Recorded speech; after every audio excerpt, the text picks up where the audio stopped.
हम न्यूज इस टाइम में मौजूद हूँ धर्मशाला जीपी देवरी जिला और अपना धर्मशाला ब्लॉक। रमजान अली जी भारतीय नेशनल कांग्रेस पार्टी से मेरे साथ उम्मीदवार हैं। क्या उद्देश्य, क्या मुद्दा, की समस्या अपना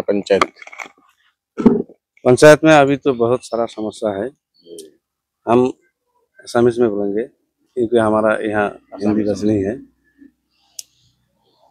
हमारे पंचायत बहुत समस्या আছে। तार भर मेनलि समस्या हल आम जलसिंचन अवस्था बेया।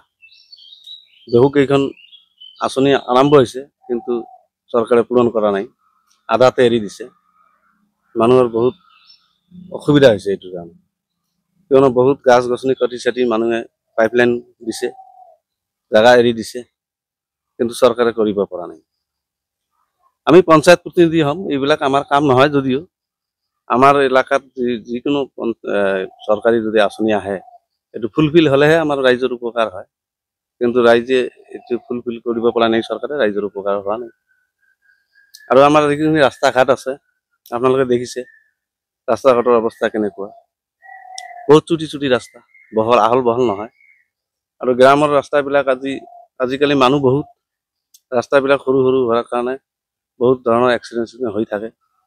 আপোনালোকে জানে প্ৰতিদিনে প্ৰায় 2-4 জন মানুহ এই মৃত্যুৰ কবলত পৰিব লগা হৈছে এই ৰাস্তাৰ এক্সিডেণ্ট হোৱাৰ কাৰণে।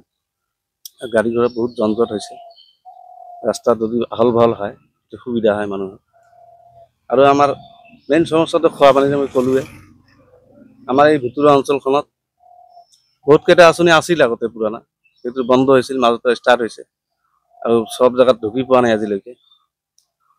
আৰু বহুত নতুন আঁচনি হৈছে, আঁচনি কিন্তু পৰিপূৰ্ণ হোৱা নাই। আৰু আমাৰ এই অঞ্চলখনত মানে শিক্ষিতৰ হাৰ খুবেই কম, তথাপিও আজিকালি অলপ বাঢ়িছে প্ৰাইভেট স্কুলৰ কাৰণে। কিন্তু চৰকাৰী স্কুলবিলাক বন্ধ কৰি দিছে। বহুত প্ৰাইমাৰী স্কুল, আপাৰ প্ৰাইমাৰী বন্ধ কৰি দিছে একবাৰে।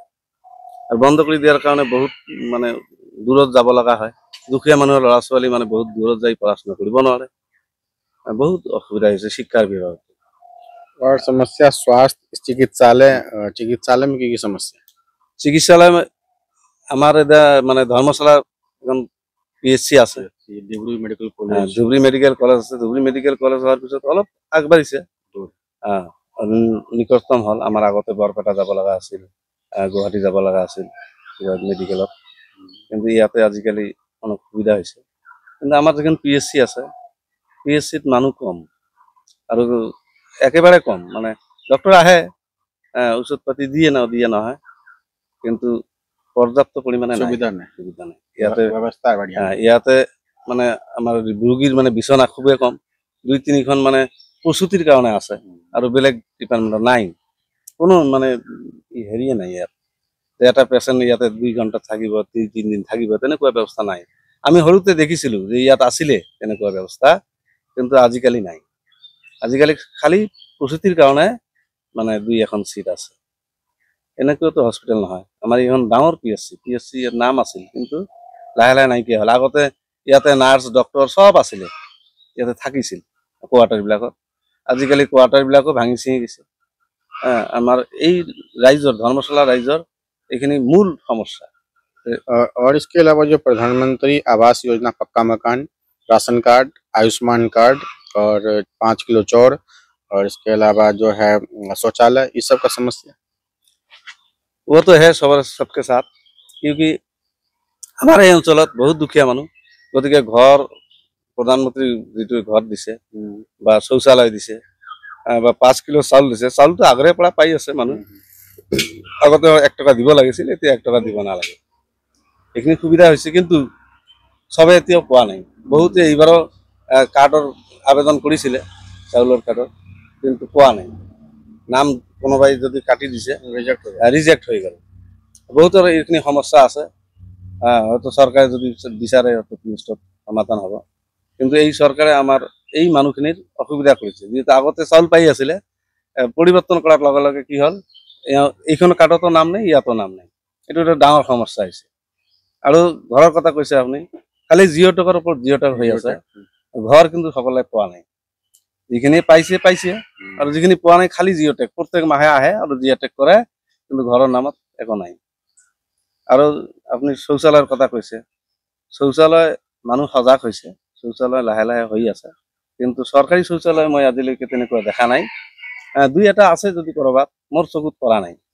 মই দেখি গোটেই জিপিখন মই ঘূৰি আছো, তেনেকুৱা শৌচালয় যে প্ৰত্যেক গ্ৰামত 2-4টা আছে তেনেকুৱা নহয়। হঠাৎ কিবা কাৰোবাৰ এটা আছে, যদিও আছে এইটো ইউজ নহয়। এনেকুৱা এটা ইমান সৰু মানে মানুহ এটা সোমাবই নোৱাৰি। কোনোবাই তাতে হয়তো খৰি চৰি থৈছে, কোনোবা জাবৰ জোঁথৰ থৈ থৈছে, এনেকুৱা মানে ব্যৱহাৰ কৰিব পৰা শৌচালয় নহয়। কাৰণ ইমান সৰু মানে শৌচালয় এখনত মানুহ এটা সোমাই যাব, এখানে বাল্টিত হ'ব, এনেকুৱা জাগাই নাই। মই দেখিছো, নিজে দেখিছো। সেইকাৰণে মই বিচাৰো যে শৌচালয়খিনি যদি অলপ আহল বহল হয় বা মানুহে পাওক, এইখিনি পৰিষ্কাৰ পৰিচ্ছন্নতা হৈ থাকক, পৰিৱেশটো সুন্দৰ হ'ব। কিন্তু শৌচালয়টো ভাল, এইটো শৌচালয় হ'ব লাগে, কিন্তু শৌচালয় যেনেকুৱা হ'ব লাগে তেনেকুৱা হোৱা নাই। এইটো খুব মানে সৰু হৈছে শৌচালয়টো। यहाँ पर जैसे यूएफडी विधायक एमएलए है और कांग्रेस का सांसद है, तो कांग्रेस सांसद से आप लोग कुछ मदद लेकर अपने पंचायत का विकास कर सकते हैं, उन्नयन कर सकते हैं इलेक्शन जीतने के बाद? এই ইলেকশন যদি আমি জিকি যাওঁ, আমি জিকি যাওয়ার পর যেহেতু আমি ভারতীয় জাতীয় কংগ্রেস দলের প্রার্থী মই রমজান আলী, আমার সাংসদ আছে, আমি সাংসদ পুঁজিৰ পৰা যি আমাৰ কৰিব লগা আছে আমাৰ পঞ্চায়তত, আমি নিশ্চয় বিচাৰিম। আৰু সাংসদ সাহেবে আমাকো সহায় সহযোগিতা কৰিব নিশ্চয়, যিহেতু আমাৰ দলৰে হয়। আৰু AUDF-ৰ বিধায়ক আছে, আৰু বেছি দিন নাই, অলপ দিন আছে। তাৰ লগতো আমাৰ কোনো সম্পৰ্ক নাই। আমি বেলেগ দলৰ, সিহঁতে বেলেগ দলৰ, আমাকতো কেতিয়াও মানে সিহঁতে ছাপৰ্ট নকৰে, আমি বিচাৰিলেও নিদিয়ে। যদিও আমি যদি আঞ্চলিক পঞ্চায়তৰ সদস্য, যেহেতু মই কাউন্সিলাৰহে হ'ম, কাউন্সিলৰত যিখিনি কাম এইখিনি মই যিয়ে MLA হওক সাংসদ হওক, মই যেনেকৈ হওক বিচাৰি আনিম, মোৰ এইটো সাহস আছে। আৰু মই জানো আমাৰ সাংসদটো সদায় সহযোগিতা কৰিব। আৰু MLA যদি বিৰোধী দলৰ, আমি চেষ্টা কৰিম। আৰু আমাৰ যিখিনি পুঁজি আহিব সেইখিনিতো ৰাইজৰ হকে কাম কৰিমে। আৰু মই সৰুৰ পৰাই মানে আপুনি যেনেকুৱা দেখিছে, মই কোনো বেলেগ ধৰণৰ ল'ৰা, মই কেতিয়াও ৰাইজৰ মানে এটকাও মাৰি খোৱা নাই, আৰু তেনেকুৱা ল'ৰাও মই নহয়। মই মনে প্ৰাণে বিচাৰিম যে যদি 10 টকা আহে, 10 টকাৰে ৰাইজৰ কাম হ'ব। तो साफ साफ कहना है, भारतीय नेशनल कांग्रेस का सांसद भी है अपने धुबरी लोकसभा क्षेत्र से, और आप लोग जितवाते हैं यहाँ पर रमजान अली जी को कांग्रेस पार्टी से, तो पूरे धर्मशाला पंचायत का विकास करेंगे। धर्मशाला से रंजन जैसवाल की रिपोर्ट।